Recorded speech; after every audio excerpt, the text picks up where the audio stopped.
Hi guys, welcome back. I asked you last lesson to go back to haloalkanes, and from haloalkanes I wanted you to revisit the nucleophilic substitution reactions that you did, particularly with ammonia. So if you go back to that, we made a point of saying use excess ammonia. Well, today, more or less the double period, we're going to discuss what happens if the haloalkane is in excess. And that's why when we do haloalkanes, we say excess ammonia to stop further reactions. Well, today is the day to discuss those very further reactions that your teacher may have taught you about when you did haloalkanes. So, let's get my word projector up.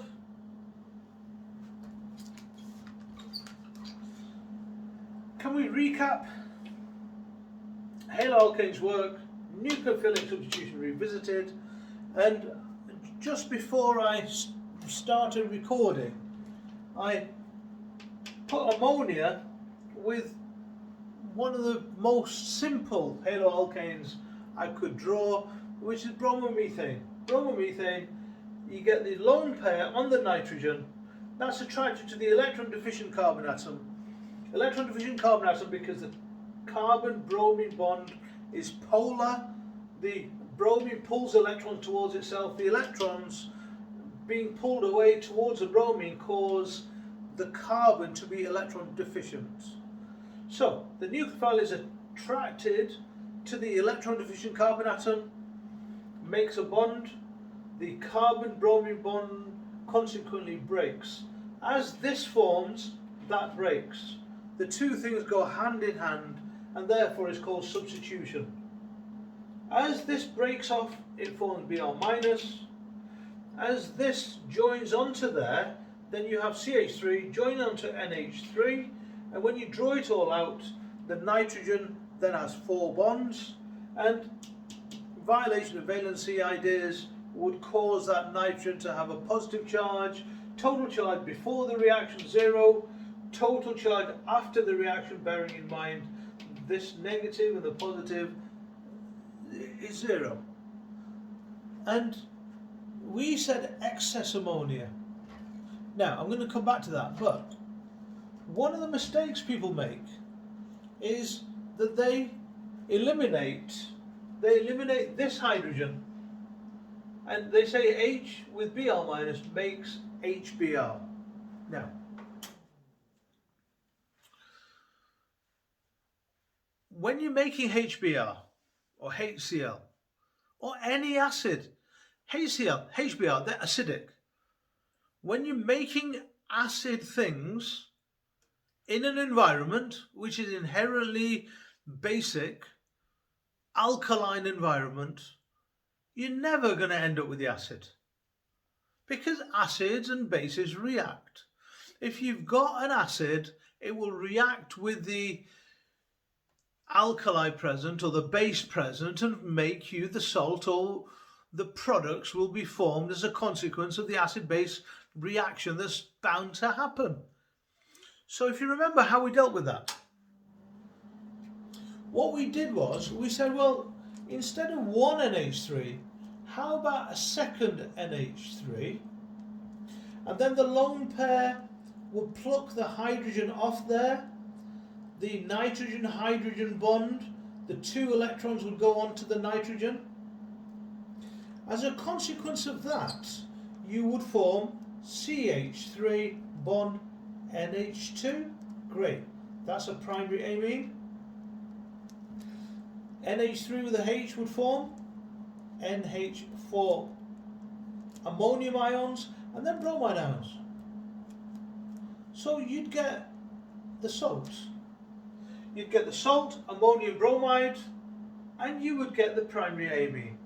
And that is entirely correct, and that's what happens. And overall, we would write 2 lots. We would write 2 lots of ammonia reacting with CH3Br, making CH3 NH2 and ammonium bromide salt. So we dealt with it with a second NH3 molecule behaving as a base. If I go back actually, this is ammonia. Ammonia there behaves as a nucleophile, nucleophilic substitution, nucleophile. Ammonia here behaves as a base. Ammonia plucks off the H, it's a proton acceptor, accepts the H, making ammonium ions. So that's the two personality traits of amines. They are bases, they're weak bases, and they're nucleophiles because they can attack electron deficient centers. Why did we want more ammonia or lots of ammonia? If you had excess ammonia, then the excess ammonia would cause your bromomethane to react away. If the bromomethane is no more, there's no more bromomethane where my hand is. If there's no more bromomethane, you cannot get further reactions. Unfortunately then, if that is excess, then you've got it at the end, and the bromomethane can react with the new amine. You formed a primary amine. That primary amine will be able to react further. So to stop further reactions, we used excess ammonia. Well, now we're going to go through a process. We're going to go through a process of not having excess ammonia and of having excess haloalkane. Now, this is a long-winded, drawn-out mechanism I'm going to do. Take me a long time. Try and keep up. Try and understand what's going on. It's the same reaction I've just been through with you. It's that done 4 times. And that done 4 times, clearly the molecules can get a bit tricky. And if it's done 4 times, then the scope in those steps to make lots of errors. I might make errors as I do it. We'll see. If I make errors, we'll correct them. Inshallah, I won't make errors. And let's see how it goes. So in this amines topic, I want to talk about ammonia reacting with excess haloalkane. And let's make the haloalkane simple.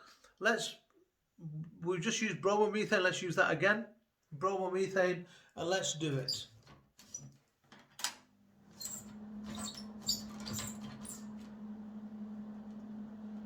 So, bromomethane,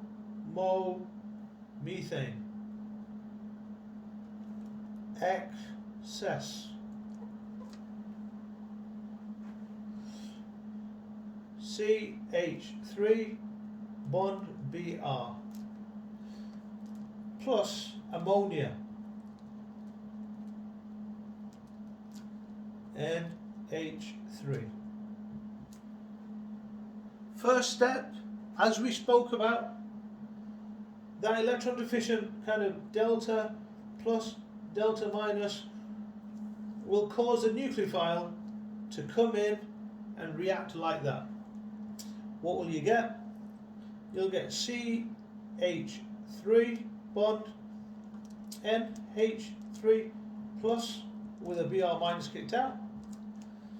Rather than drawing NH3 like that, I'm going to put NH2 with a bond H so that we can pluck the H off with something.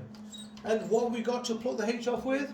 Well, let's use ammonia, NH3, like that, making for us, can we call this A, making for us CH3 bond NH2 and ammonium NH4 plus Br, my ammonium bromide.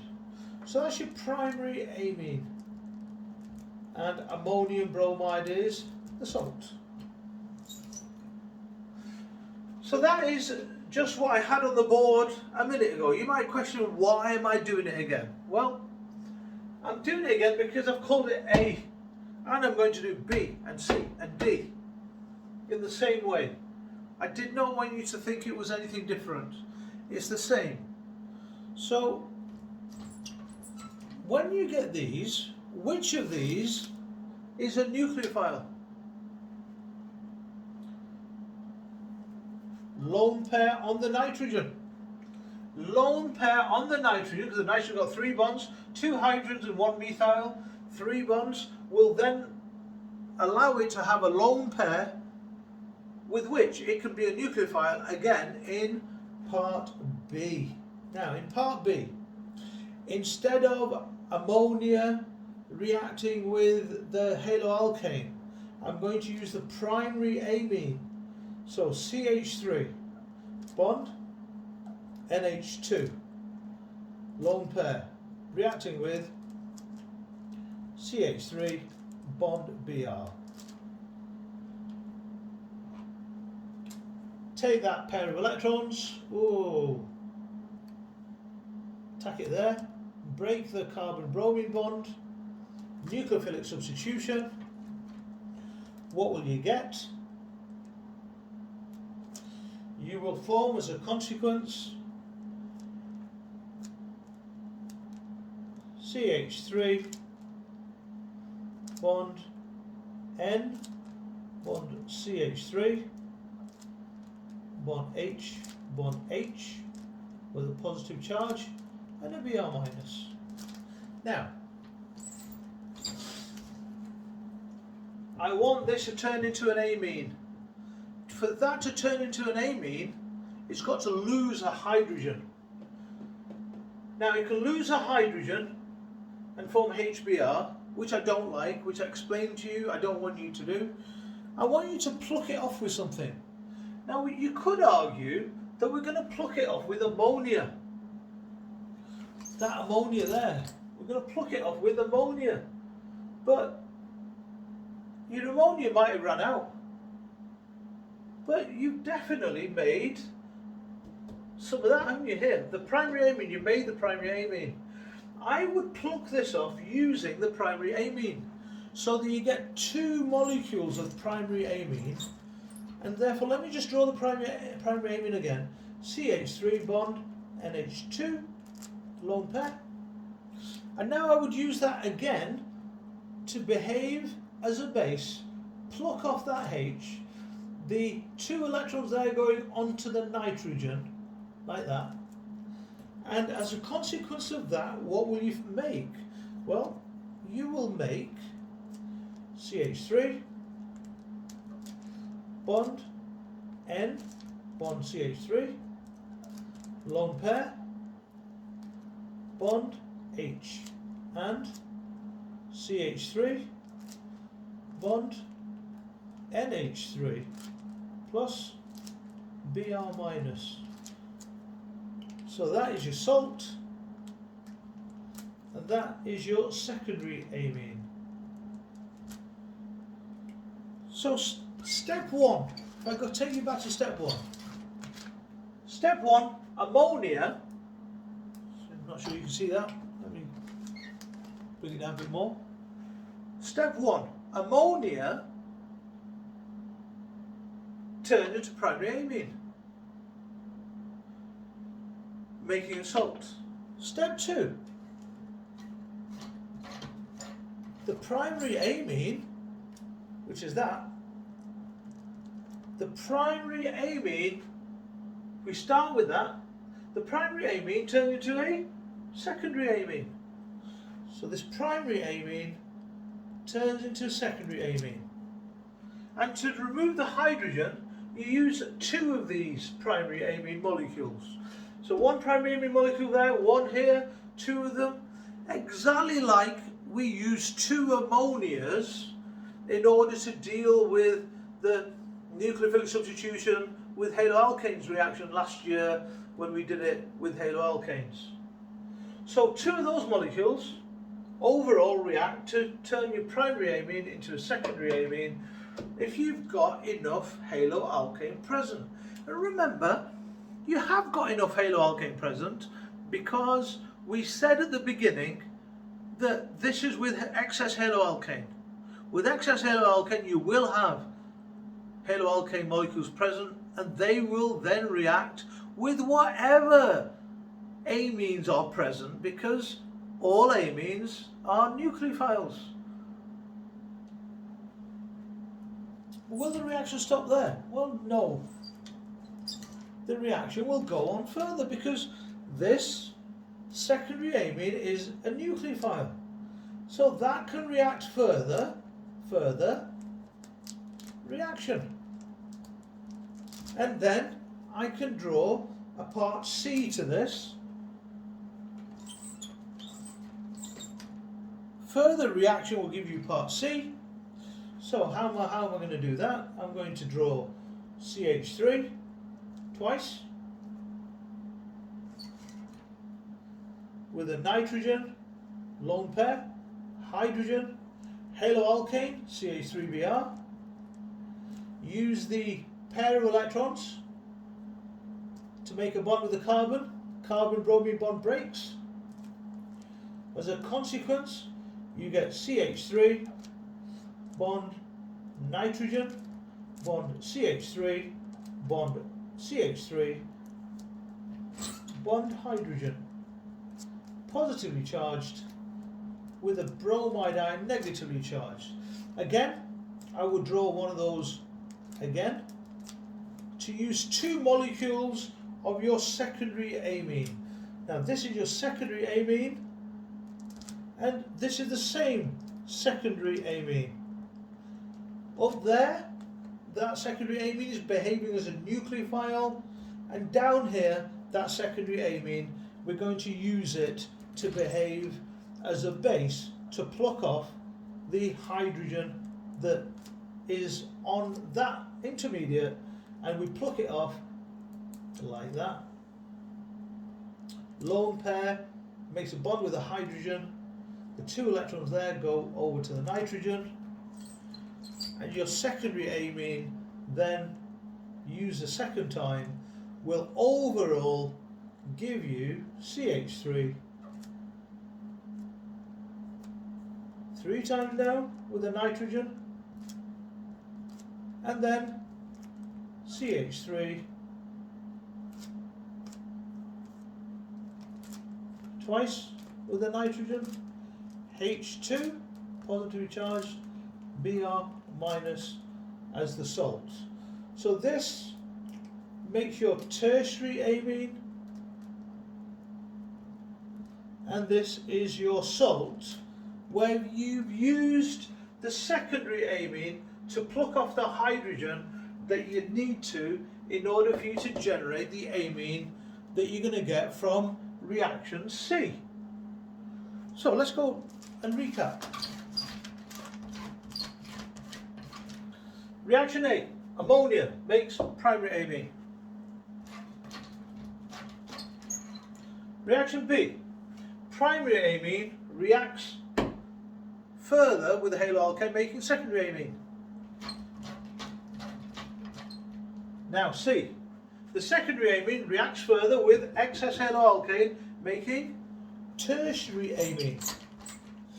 Each time I've used the same amine as a nucleophile at the beginning, and then I've used it as a base to pluck off the hydrogen to generate for you your amine product. Does the reaction stop there? Well, it doesn't. It goes on to a step D. Why? Well, you've got to ask yourself, is this a nucleophile? If that's a nucleophile, you can get further reactions. That as a nucleophile will react further because you've got haloalkane. Have you got haloalkane? Excess. Yes, that's the conditions in which we're doing this reaction today. So, draw the tertiary amine, CH3,